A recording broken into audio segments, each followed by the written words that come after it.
Hello, everyone.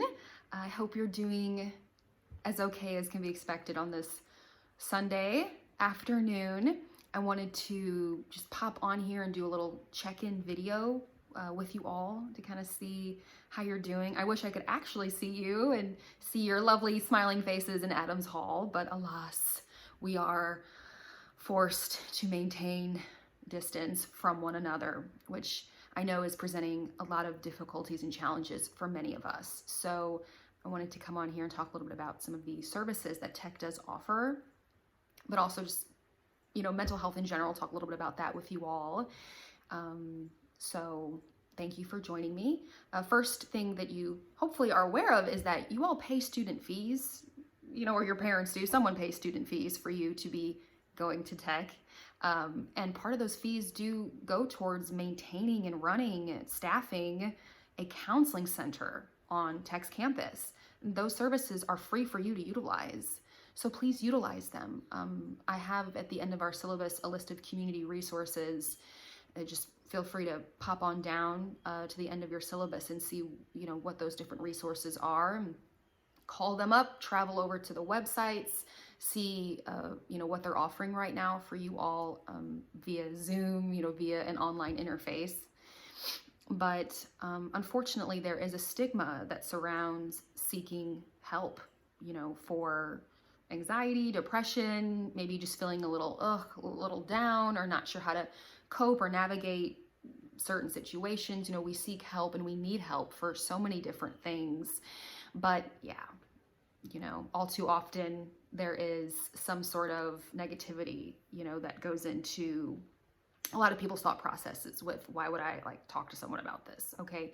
But let me tell you, I have never in my existence met one human being who has their life so together that they can't use a little help. Okay. So the stigma that surrounds seeking mental health assistance is just really silly, and it just shouldn't be there. Okay. Please get help if you need it. All right. And you are so fortunate that you have access to free services. You can always reach out to me as well if you just want to be connected with other services beyond maybe Tech's Center or the Psychological Services Center.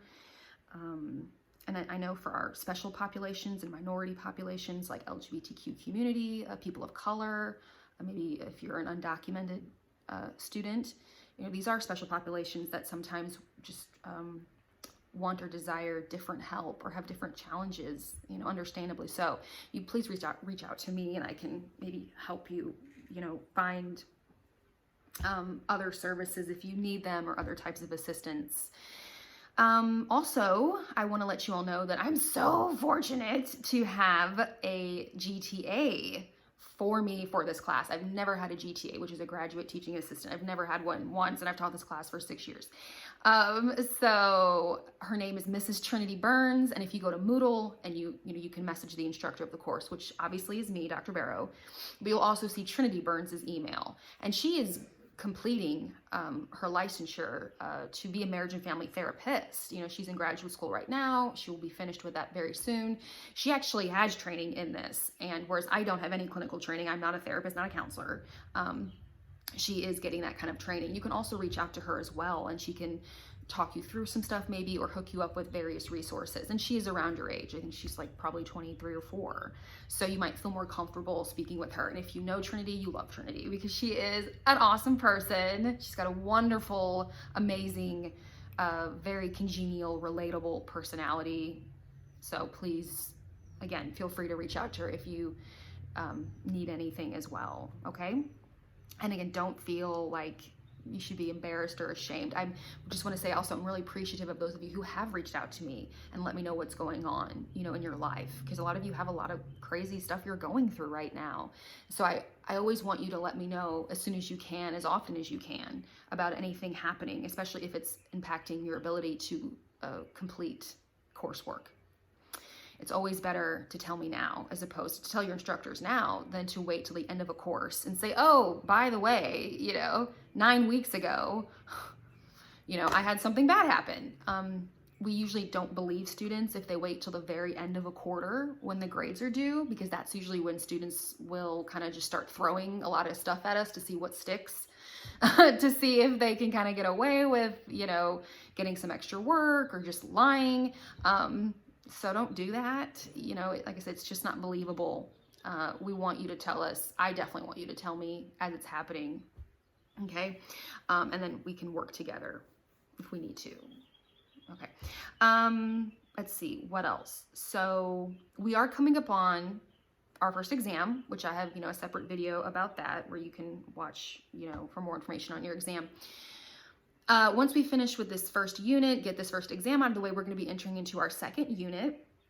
And that unit is usually really, really interesting and fascinating for most people that take this class, because it's all about relationships, and relationships that we have with romantic partners, but also relationships we have with children, with parents, other family members, just interpersonal relationships in general, like ones you might have with a roommate or a boss, that you work with, a coworker.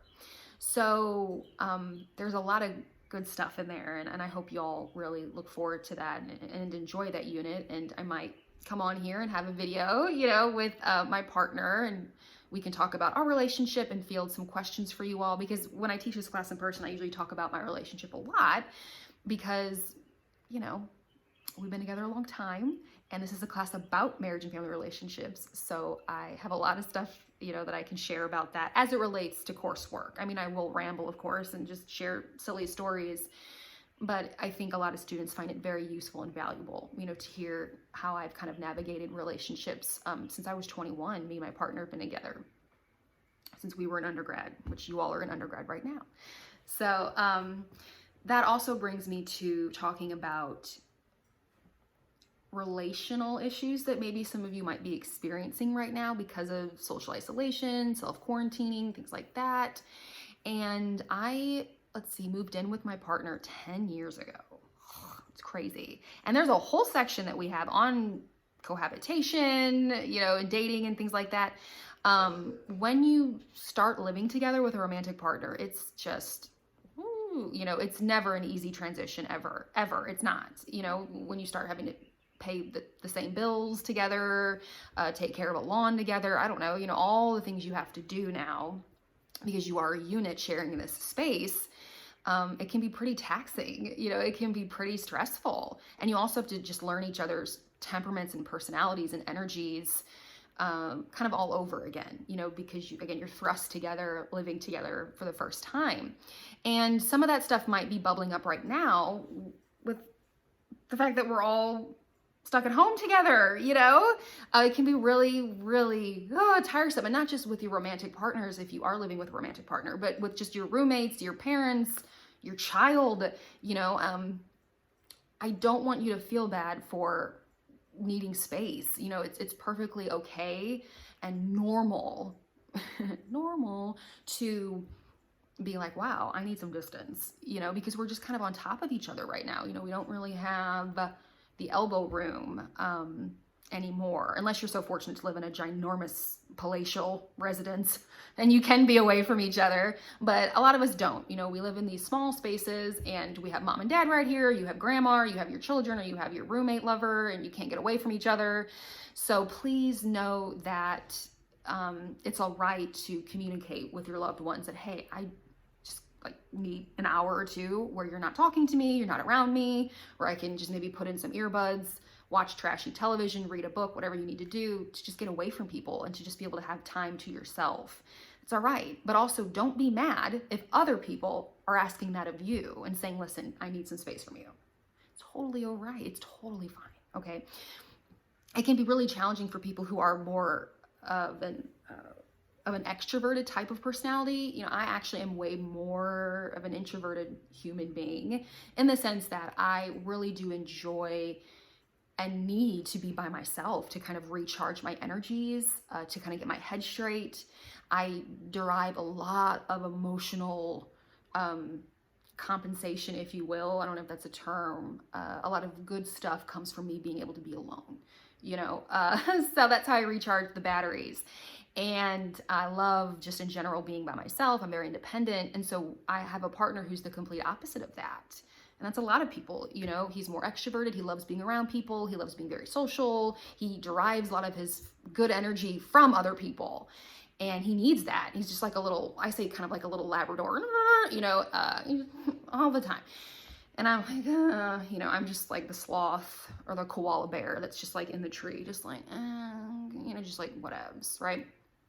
So you can imagine that he wants to be near me more and like talkative, and I'm like, get away from me, you know? So, but you need to be able to communicate with each other in a very healthy way. You don't want to be mean, you know, or nasty to each other. You want to be very clear and direct when you do have these conversations with people about your space issues that you might be experiencing right now, or the fact that you're just more likely to get annoyed with each other. I don't have any advice for if you have children. I'm very open about this when I teach this class. I don't have children. I don't study really child development. I study everything else. That's not my area. So I just want to say I understand that if you are a parent or you're around children now 24/7, it can also be taxing, and those taxing emotions are valid. My suggestion is to, of course, seek out help and resources via Zoom, via maybe tech counseling, if you do need some kind of help with maybe managing your children, you know, or how that, you know, how you're navigating all of that. I guess I don't really have any sound advice for you, except I feel you, because I have, of course, plenty of people in my own life who are parents and who are like, wow, now the kid's here 24/7. I don't know what I'm gonna do. So yeah, I'm with you on that. I get it, you know, but obviously I'm not entirely with you on that. But please, there's a lot of really wonderful mental health resources. If you need them, reach out to them. So the other thing that I do want to say before I kind of wrap this up is that I appreciate all the effort and hard work that you all have been putting in, you know, and so many of you have been so honest and transparent with me about what you're doing, and that's what I want you to do. Keep that up. If you are experiencing internet issues and technical difficulties and all that kind of junk, you know, tell your faculty members, tell whoever the instructors are, but also tell your department chairs, tell your deans of your college, like let administration know as well.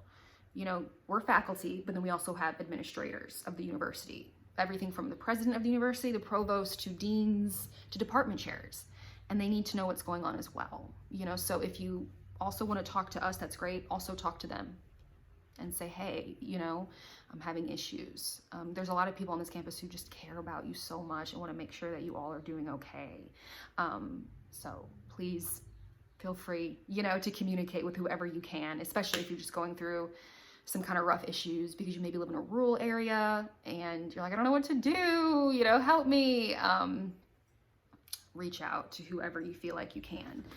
The other thing too is that I hate that I can't teach you in person and just be a nut job in front of you all the time, but I do love and I do frequently pull in examples from pop culture. And I'm a huge consumer of pop culture. I watch all kinds of television and documentaries and movies. You know, on Prime, Netflix, Hulu, what have you, HBO Go.